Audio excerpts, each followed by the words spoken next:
DeWitt added an eighth deadly sin conquered by the angels, a deadly sin he thought was particularly prevalent in monasteries, and it was the sin of gossip. Hello everyone, I'm Joseph Dinesh, a Catholic commentator from Sydney, Australia. In today's video, we will dwell into an insightful observation shared by Ivanka Trump about the Jewish principle of Lashon Hara, which closely mirrors the Catholic teaching on gossip. Raising awareness about gossip is essential for Christians because it's one of the devil's most effective weapons for attacking the foundations of Catholic institutions, congregations, communities, charismatic movements, and families.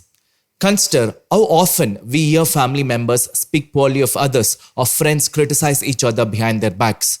We engage in gossip so casually, often blind to its sinful nature, only to witness the destruction it brings to our relationships and communities. Gossip almost operates like a stealth bomber, flying under the radar of our moral awareness and dismantling relationships with surgical precision. That's why it's crucial for us to learn a principle that acts as a powerful antidote to gossip and its devastating effects. Let's start by watching a clip of Ivanka Trump. Internalized. There's a concept in Judaism called Lashon Hara, which is translated into, I think, quite literally evil speech. And the idea that, speaking poorly of another is almost the moral equivalent to murder, because you can't really repair it. You can apologize, but you can't repair it. Another component of that is that it does as much damage to the person saying the words than it does to the person receiving them. And I think about that a lot. I talk about this concept with my kids a lot. And I'm not willing to pay the price of that fleeting and momentary satisfaction of sort of swinging back, because I think it would be too expensive for my soul. And that's how I kind of made peace with it, because I think that feels more true for me. There are three important points to consider from her sharing on Lashon Hara. First, she emphasizes that evil speech is far more than a minor wrongdoing. It is morally equivalent to murder, as it has the power to destroy a person's reputation, relationships, and sense of self-worth. Second, she highlights that the harm caused by the evil speech doesn't stop with its target. It also damages the speaker, corrupting their moral integrity and spiritual well-being. Lastly, she warns that there is a divine judgment for those who engage in or perpetuate such behavior, as it directly opposes God's call to love and build up one another. Building on this Jewish insight, let's now explore the Catholic perspective. Bishop Barron provides us with a compelling definition of gossip. Let's listen. Gossip is a belligerent and negative commentary to those who have no capacity to deal constructively with the problem that you're raising. Let me say it again. If you're belligerently criticizing somebody, but to people who have absolutely no capacity to deal creatively and constructively with the problem, that's by definition gossip. Let me give you a few real-life examples so we get the right understanding. First, an employee complains to a colleague about their manager's poor decision-making. Why is it gossip? Because the colleague has no power to address or resolve the issue, and their conversation only serves to spread negativity and undermine the manager's reputation. Second, a parishioner complains to a fellow church member about how poorly organized a church event was. Why is it gossip?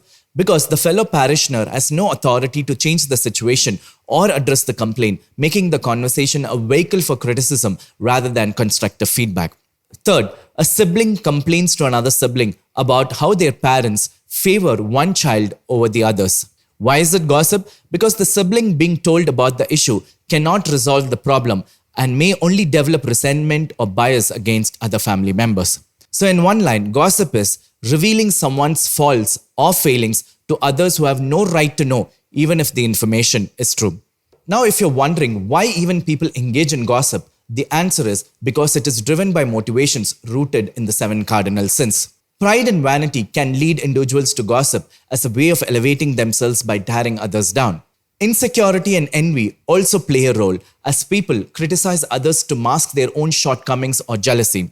People also gossip because of lack of charity, a failure to love others as Christ commands. It can also arise from boredom or slothfulness, where meaningless conversations easily spiral into harmful criticism. The desire for belonging and social approval can also prompt some to gossip as a way to bond with others. Finally, people gossip because they are under the powerful influence of the devil, falling into the temptation to speak ill of others without a second thought. Given that the sin of gossip is so dangerous in every sense of the word, isn't it important for us Christians to know how to break free from this evil? That's exactly what Bishop Barron will discuss in the upcoming clip.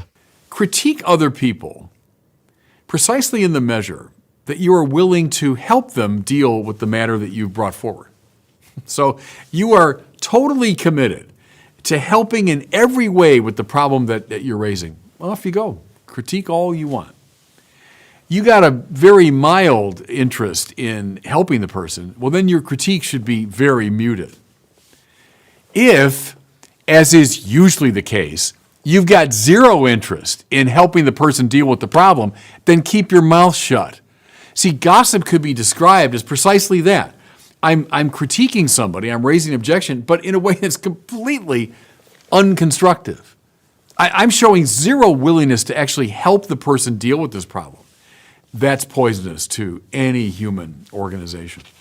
The perfect antidote to overcome the inclination to gossip is to follow these two principles. First, ensure that your criticism is directed to the right person, either the individual you are addressing or someone in a position of authority who can take action. Second, only criticize or complain to the extent that you're willing to take responsibility or contribute toward resolving the issue. Let me explain this with few examples. First, you notice a colleague who frequently arrives late, disrupting team meetings. Instead of complaining to another co-worker, approach the colleague directly in a respectful, solution-oriented manner, or raise the issue with your manager if it affects the team, offering constructive suggestions for improvement. Second, a sibling has an argument with your parents and you feel one party is being unfair. Instead of sharing your frustration with other family members, criticizing your sibling or parents behind their backs, speak privately to the sibling and your parents, offering to mediate or help them understand each other's perspective to work toward reconciliation. Finally, if you feel the event planning at your parish was poorly organized, resulting in delays and confusion, instead of complaining to other parishioners and criticizing the organizers behind their backs, volunteer to assist with event planning or provide constructive feedback directly to the organizers, offering ideas or solutions to improve the future events. Now, if you are not ready to address the issue directly, or speak to someone in authority, or take steps to improve the situation, then keep your mouth shut. I hope this video was helpful. Let me know your thoughts in the comment section. God bless you.